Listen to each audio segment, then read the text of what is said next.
Israel launched a horrific attack inside Lebanon this September, which injured nearly 3,000 people and killed dozens, including 4 children. In order to carry out this attack, Israeli intelligence agents put explosives inside pagers and walkie-talkies that then blew up, causing chaos and mayhem in Lebanon. Now, defenders of Israel say that the targets of the attack were militants from the armed group Hezbollah, but in reality, many civilians were injured and some were killed in this attack. And in response, the Lebanese armed group Hezbollah has said that this is an act of war against Lebanon as a country. Hezbollah leader Hassan Nasrallah said, quote, "It is an act of war against the people of Lebanon, Lebanon's sovereignty. It is a declaration of war." The Washington Post reported that U.S. officials know it was Israel behind the attack, and I'll be looking at reports showing how U.S. intelligence agencies knew that Israel was planning this attack for years. U.S. officials also told NBC News that they know that Israel was behind this attack, and they acknowledged in this report that among the 4 children killed in this Israeli attack were an 11-year-old boy and a 9-year-old girl. The girl who was killed by Israel was in 4th grade. Her name was Fatima Abdullah, and her family already held a heartbreaking funeral. Now, this Israeli attack has unleashed massive global backlash, and many people are saying that it is an act of terrorism. In fact, even the former director of the CIA, Leon Panetta, has said that Israel's attack in Lebanon using pagers is a, quote, form of terrorism, end quote. The former director of the CIA, which is the master of carrying out terror attacks like this, assassinations, coup attempts, these other very shady covert operations, even they are acknowledging that this is terrorism. Now, despite the fact that civilians were killed and injured in this attack, Israel's supporters will claim, well, it was only targeted against Hezbollah, ignoring the fact that even if some Hezbollah operatives were killed in these explosions, in many cases they were with their family members. They were driving a car with their family members. They crashed the car and their family members were injured or killed. They were at a grocery store with their family members and it blew up and injured or killed people around them. There were many civilians, including children and women and family members, who were with these people when the pagers and walkie-talkies exploded. This was an act of terrorism. In fact, after the attack, there was a session held by the UN Security Council, and in this meeting, Russia and China denounced this attack. The Russian representative referred to it as a terror attack and pointed out that Israel would not have been able to carry out this terror attack were it not for the support that it has received from the United States. China's representative in the UN Security Council said that his country was shocked that the attack was unheard of and violated international law. He said that the Israeli attack, quote, deserves nothing but condemnation, end quote. The Chinese representative also said that, quote, decisions should be taken to stop Israel from going forward with its aggression. Now, this horrifying attack is historic on many levels. What Israel has done is open Pandora's box. This is going to have massive repercussions around the world, not only politically, but also economically. Because in order to carry out this attack, Israel manufactured these pagers and walkie-talkies using the name of a Hungarian company, so from Europe, that also had an agreement with a Taiwanese technology company to use their brand. So now what we see is a massive backlash with people in the so-called Middle East and West Asia and many other parts of the global South saying that we can no longer trust technology from Western companies or technology created by companies from regions that are allied with the West, like Taiwan, which is part of China, but is governed by authorities that are very pro-Western. So now this Israeli attack has many people asking, can we trust any phones or computers or cars or any other technology that we buy from a US company, from a European company, from a Japanese or South Korean or Taiwanese company?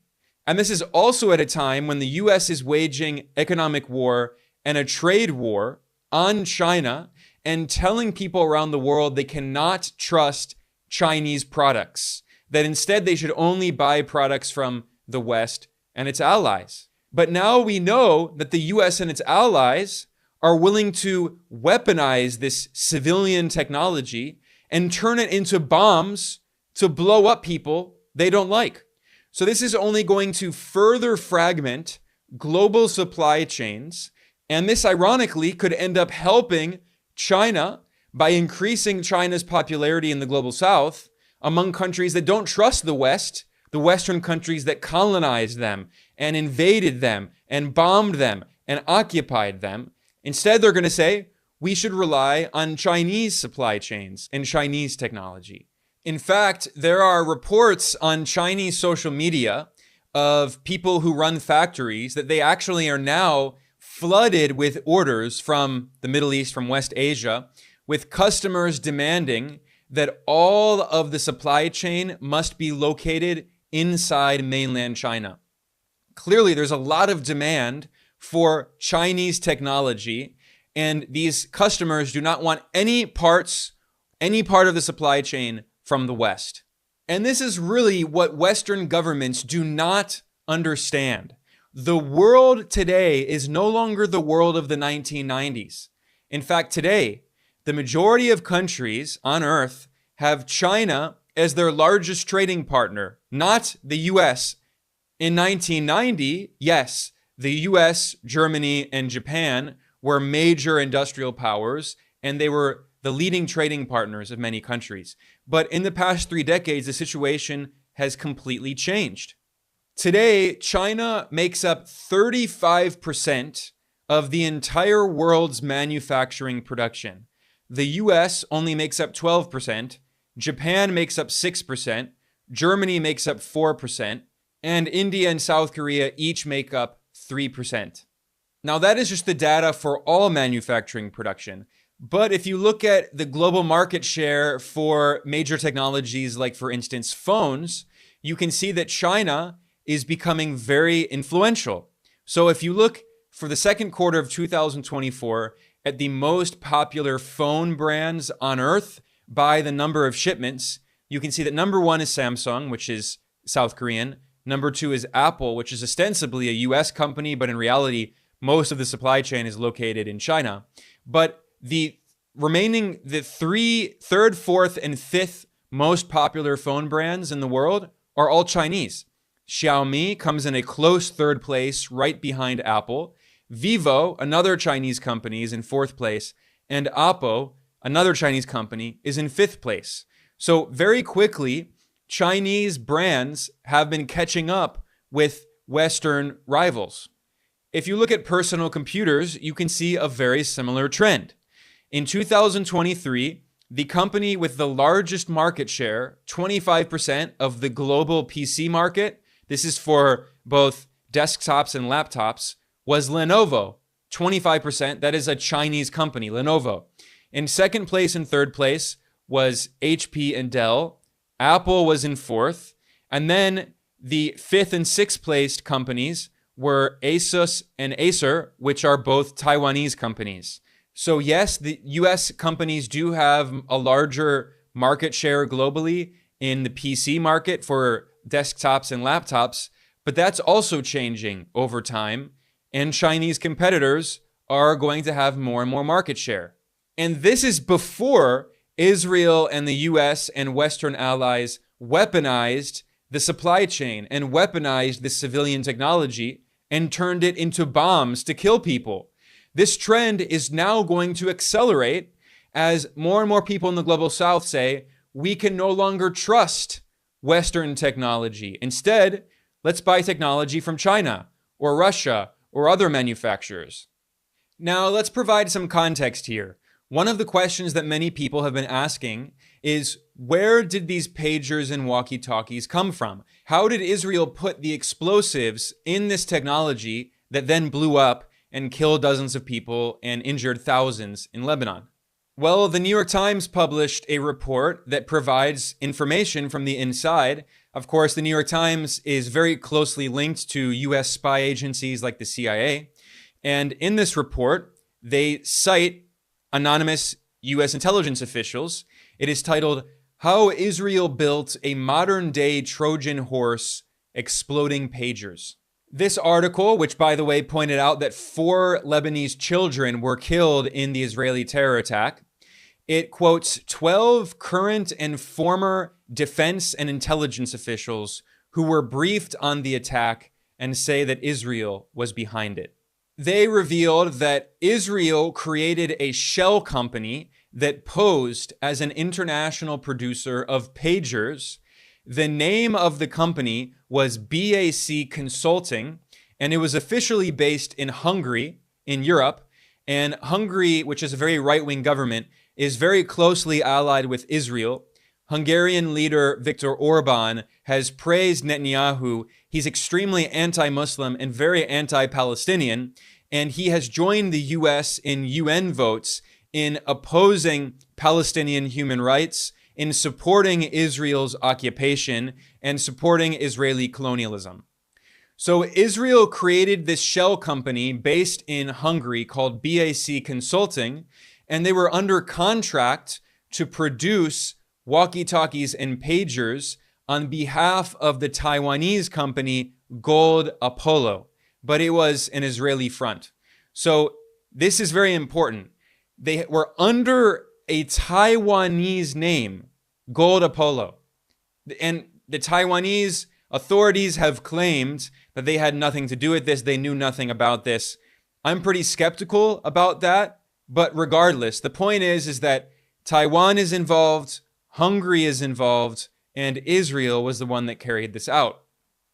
Israel also created other shell companies to mask the identities of the people behind the operation, which were Israeli intelligence officers. And BAC, this Hungarian company that was created by Israel, they actually had ordinary clients, and it did produce ordinary pagers for people.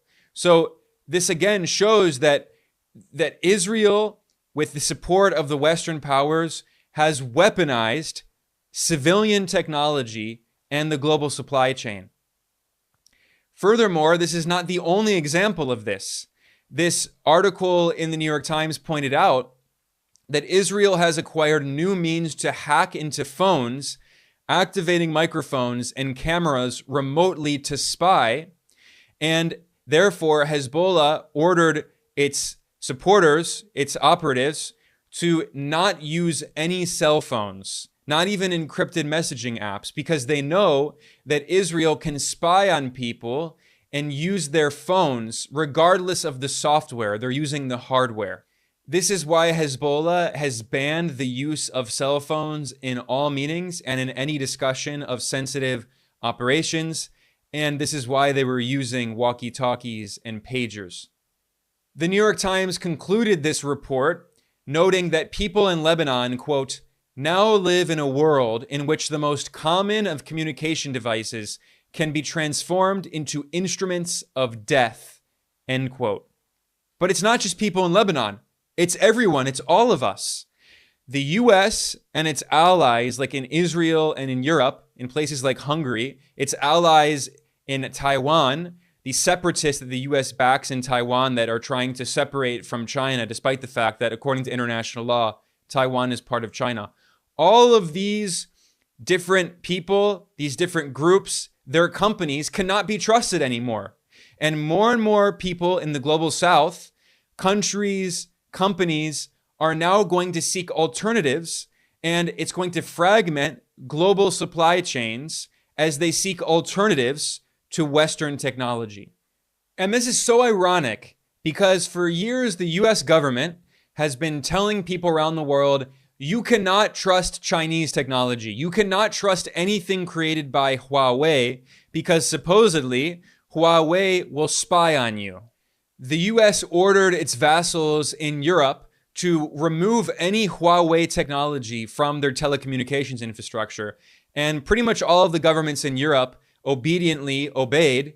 They went along with what the US wanted and removed Huawei. And now this has led, for instance, in the UK to Britain having some of the worst internet connections, some of the worst 5G connections in the industrialized world.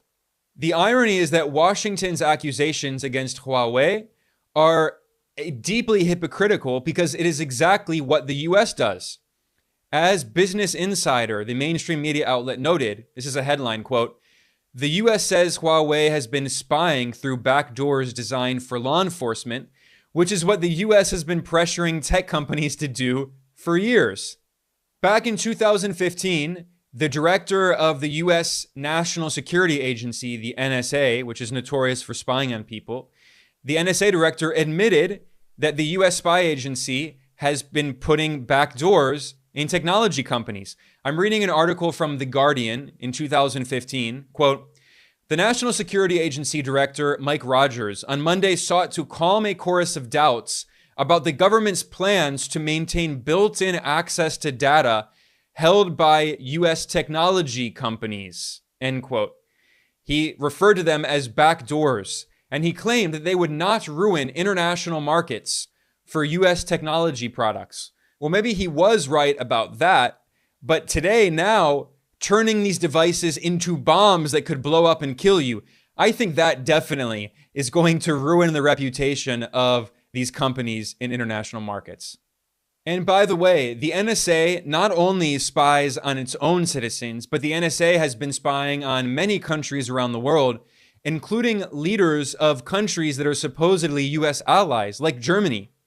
Famously, this was exposed by WikiLeaks a decade ago, that the NSA had tapped the German government and was listening to the phone calls of Germany's longtime leader, Angela Merkel.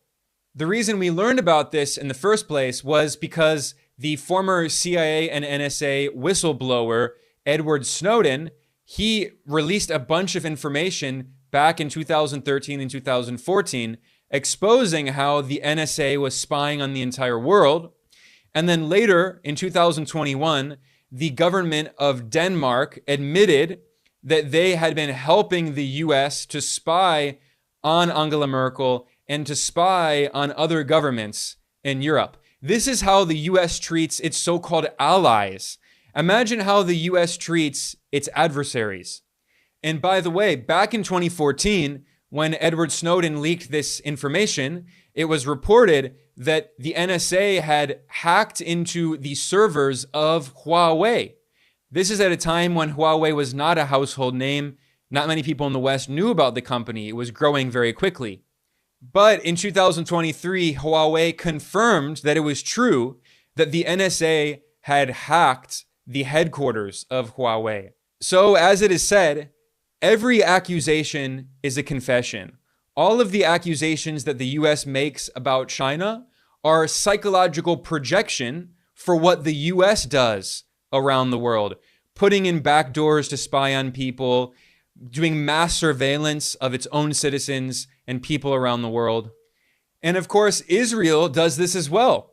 We know this from the Lebanon pager attack, but the Washington Post reported back in 2021 on the infamous Israeli company NSO Group and its spyware Pegasus. The Washington Post noted that military-grade spyware licensed by this Israeli company was used to hack dozens of smartphones belonging to journalists, human rights activists, and business executives. Reuters also reported on this back in 2023. This article is titled, "Israeli Spyware Used to Hack Across 10 Countries, Microsoft and Watchdogs Say." This report cited another Israeli company, which is called Quadream, which is different from the other spy company, NSO Group. And it noted that this Israeli company's hacking tools were used against journalists, opposition figures, and advocacy organizations across at least 10 countries, including people in North America and Europe. And in fact, this September, just a few days after the Israeli terror attack inside Lebanon, the president of Ireland, a Western ally, a part of Europe. The president of Ireland accused Israel of spying on him. He said that Israel had somehow gotten access to a letter that he had sent, a private letter that he had sent to Iran, a diplomatic letter.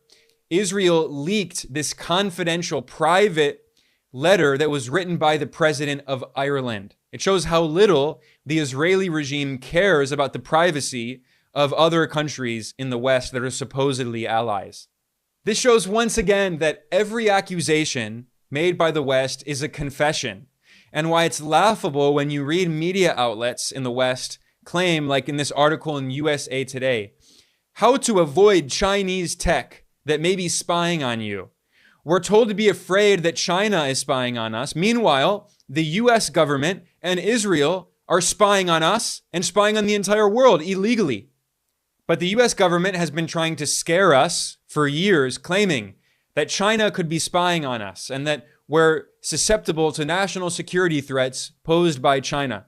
In 2022, the US Department of Defense published a very long report titled Securing Defense Critical Supply Chains. This was created in response to an executive order that was passed by President Biden, in which he called for the US government to review all of its supply chains to remove any vulnerabilities linked to China. Also in 2022, the US-China Economic and Security Review Commission published a report for the Congress. In this document, they claimed that, quote, the United States is vulnerable to a number of threats stemming from the concentration of many critical supply chain segments in China, including active pharmaceutical ingredients, rare earth elements, castings and forgings, and others, end quote. And they called for the U.S. to diversify the supply chain, to fragment the supply chain, so they're no longer reliant on China. Members of U.S. Congress, especially anti-China hawks, have introduced legislation calling for the U.S. to end its dependence on Chinese supply chains. This has become a very big talking point in Washington. So we've been told to be afraid of China, but in reality, we can now see that it is Israel that has weaponized these supply chains and turned civilian technology into bombs to kill people, including they killed 4 children. And the US government has claimed that it had nothing to do with this attack. Secretary of State Antony Blinken claimed that the US did not know about this attack. But this is contradicted by the statements made by anonymous US intelligence officials who revealed how Israel planned this operation over years. They knew about this. So if the US government knew about this attack for years, and they now want to claim that they had nothing to do with it, at the very least, they gave their green light to Israel to carry out this attack.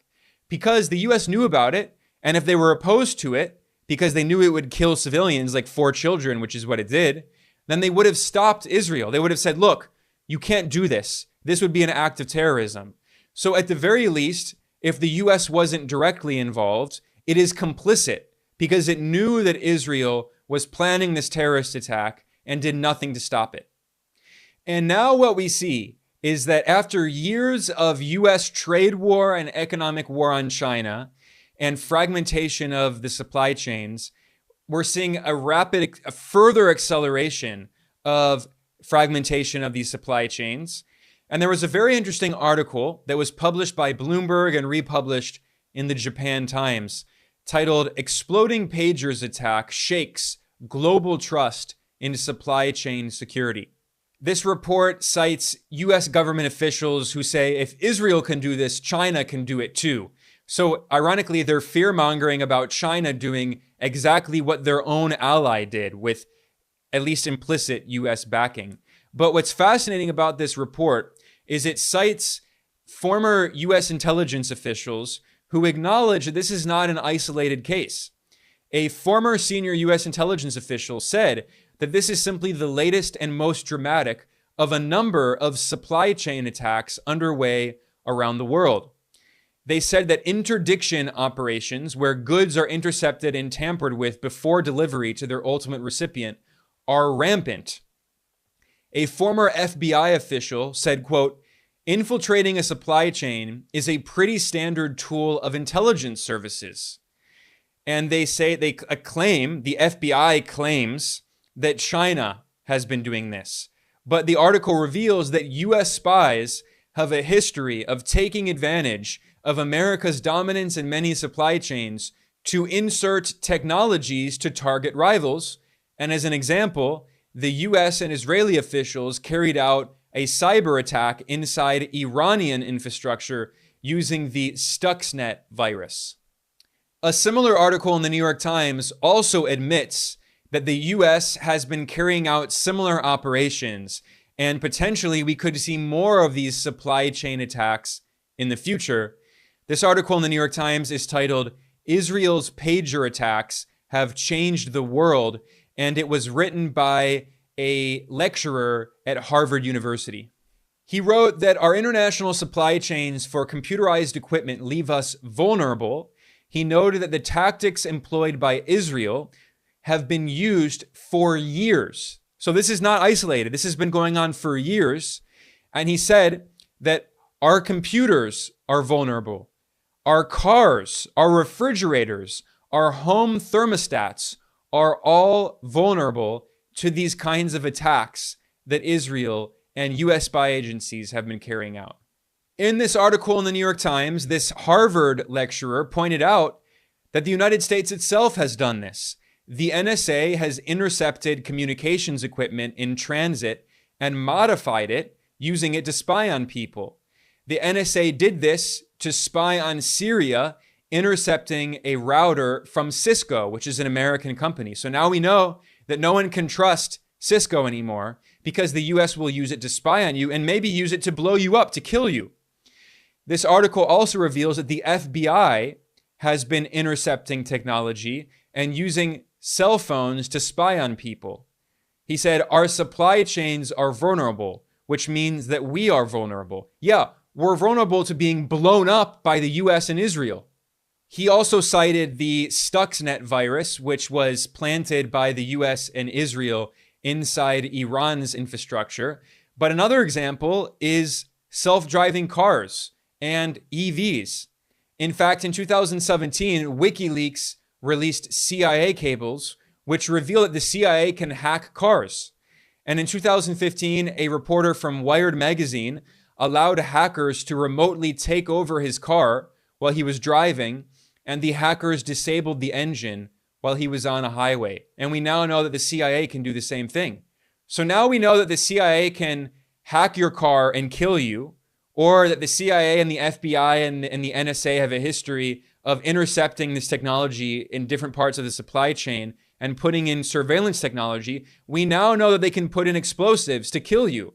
So why would anyone trust technology from the US and Western countries? I think a lot of people are going to say, we should develop our own technology, or at the very least, if we can't, we should get this technology from China. And this is exactly what's happening, especially for countries that are not obedient Western proxies. They're saying, well, China seems to be more reliable because at least China doesn't invade countries. It doesn't bomb countries.